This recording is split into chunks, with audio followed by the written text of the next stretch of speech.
Praise the lord. ప్రభువైన యేసుక్రీస్తు నామములో ఈ కార్యక్రమాలు వీక్షిస్తున్న మీ అందరికీ ప్రేమపూర్వకమైన వందనాలు తెలియజేస్తున్నాం.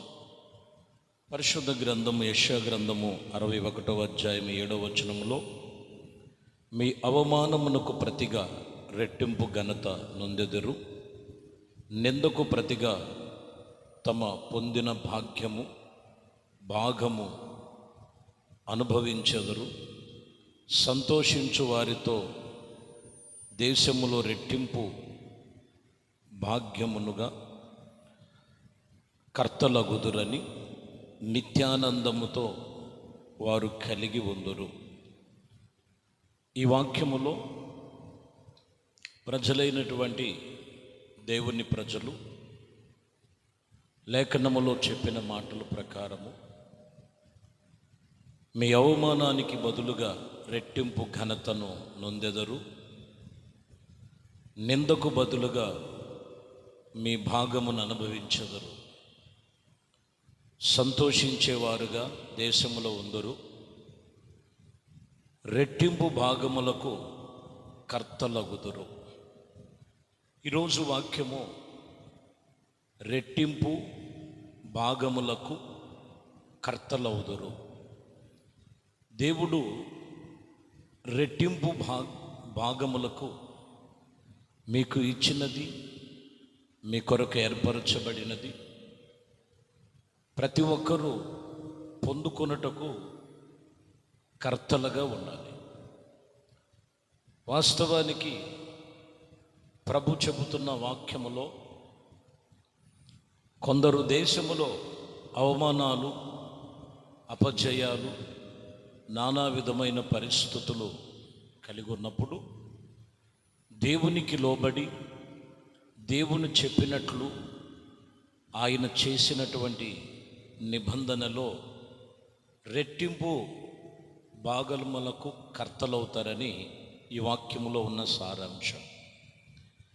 గలతీయులకు రాసిన పత్రికలో 4వ అధ్యాయం 1-2 వచనాల్లో మనం చదివితే, మరియు నేను చెప్పునదేమనగా వారసుడు అన్నిటికీ కర్తలుగాను ఉంటారు.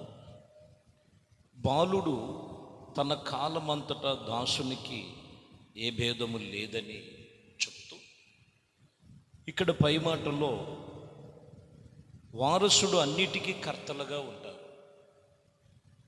ఈరోజు దేవుడు ఇచ్చే భాగములు ప్రతి మనుషుడు పొందుకోవాలనే ఆశ, తృష్ణ ఉంటుంది.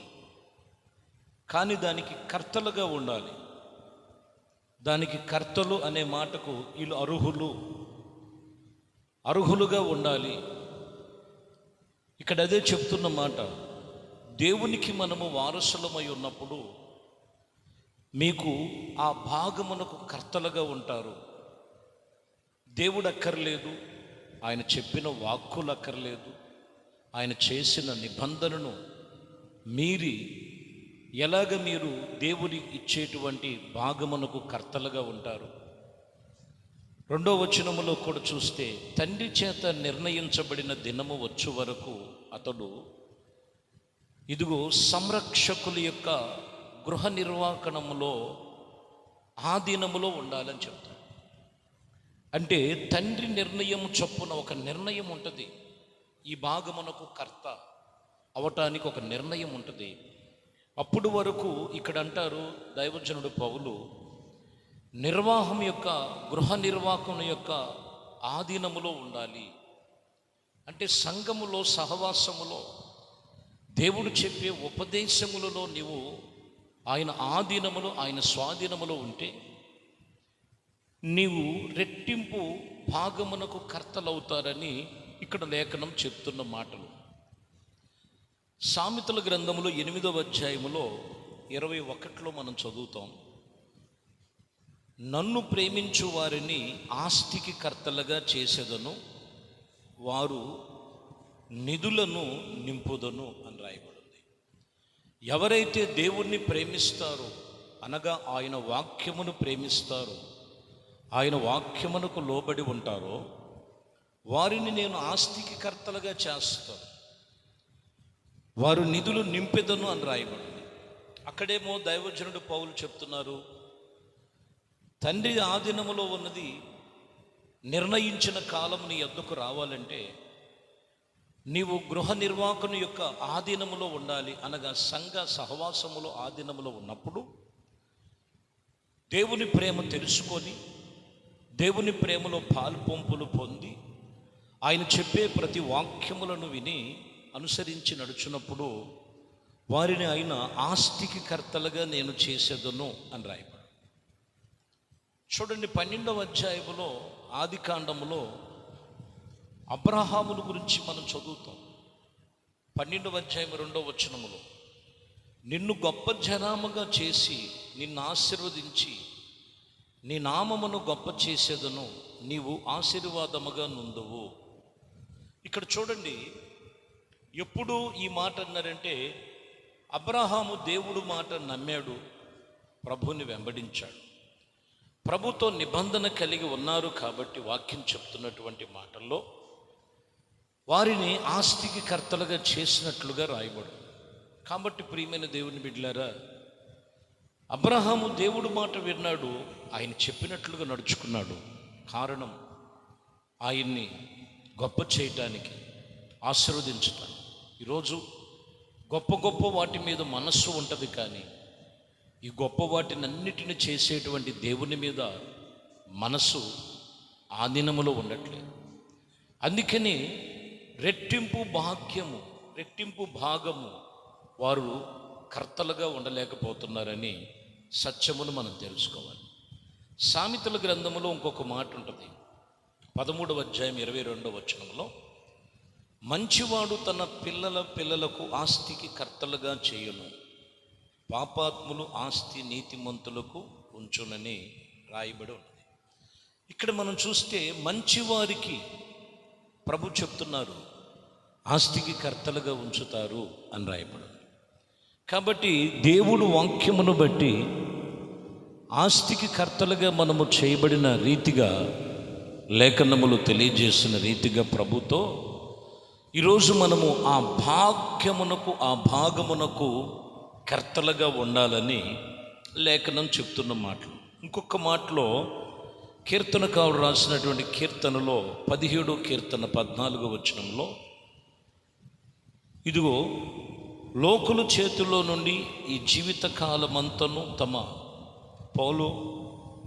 పాల్పొందులు ఈ లోకములో చేతులలో నుండి నీ హస్తబలము చేత నన్ను రక్షించుము, నీవు నీ దాసునితో వారి కడుపు నింపుచున్నావని కొని కుమారులు కలిగి తృప్తి పొందెదరు, తమ ఆస్తిని తమ పిల్లలకు విడిచిపెట్టెదరు అని చూస్తున్నాం.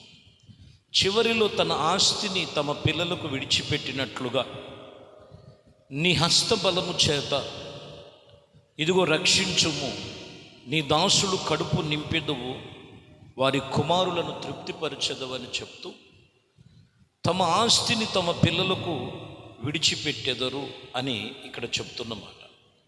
కాబట్టి ఈరోజు నిజమైన ఆస్తి మనకేదైనా ఉన్నదంటే, ప్రియమైన దేవుని బిడ్డలారా, జీవము కలిగిన దేవుని సన్నిధిలో భక్తి శ్రద్ధలతో ఆయన చెప్పిన వాక్యమును వివేకముతో మనము అనుసరించి నడుచుకున్నప్పుడు రెట్టింపు భాగము వారికి కర్తలుగా చేస్తాడు.